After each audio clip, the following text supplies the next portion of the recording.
প্রেগনেন্সির সময় অনেক ধরনের সমস্যা দেখা দেয়। কখনো বদনজরের জন্য, কখনো খাবার দাবারের জন্য। আজকাল আমরা যা ভেজাল খাবার খাই, অনেক ধরনের সমস্যার জন্য, অনেক সময় নিজেদের চলাফেরার জন্য, বেখেয়ালিপনার জন্য অনেক ধরনের সমস্যা হয়। যে কারণে একটু প্রেগনেন্সি লেডির সাথে, মায়ের সাথে তার গর্ভাবস্থায় বাচ্চাটাও ভুক্তভোগী হয়। গর্ভাবস্থায় শিশু এবং মাকে রক্ষা করার সর্বোত্তম প্রার্থনা ও নিরাপদ জন্মের জন্য দোয়া। দোয়াটা আমি আরবি উচ্চারণেও দিয়ে দিচ্ছি এবং বাংলা উচ্চারণও দিয়ে দিচ্ছি, যাতে আপনাদের সুবিধা হয়। তারপর আপনারা অনলাইনে এই দোয়াটা লিখে সার্চ দেবেন এবং সহি উচ্চারণও পেয়ে যাবেন।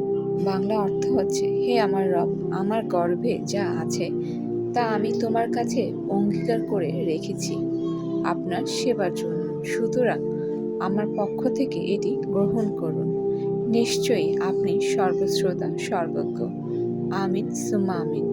এই দোয়াটার সাথে সাথে আমরা আস্তাগফিরুল্লাহ, আল্লাহর জিকির, আল্লাহর শুকরিয়া জিকির, আলহামদুলিল্লাহ, সুবহানাল্লাহ, আমার পক্ষ আল্লাহু থেকে আকবার, লা এটি ইলাহা গ্রহণ ইল্লাল্লাহ, লা করুন। হাওলা ওয়ালা কুওয়াতা ইল্লা নিশ্চয়ই আপনি বিল্লাহ, সর্বশ্রোতা, বিভিন্ন সূরা সর্বজ্ঞ। মরিয়ম আমিন সুম্মা এগুলো আমিন। পড়বেন এবং দুরূদে ইব্রাহিমে পড়ার চেষ্টা করবেন।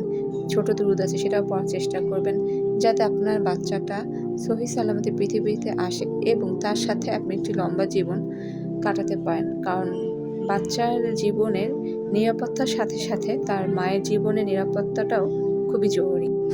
যেসব আপুরা প্রেগনেন্ট আর কয়েকদিনের মধ্যে আপনাদের ডেলিভারি হবে, বা শুরুতে মাঝে যারাই যে অবস্থায় আছেন, আপনাদের জন্য অনেক অনেক দোয়া রইল আমার তরফ থেকে। আল্লাহ হাফেজ। ভালো থাকবেন, বেশি বেশি আমল করবেন। আল্লাহ হাফেজ।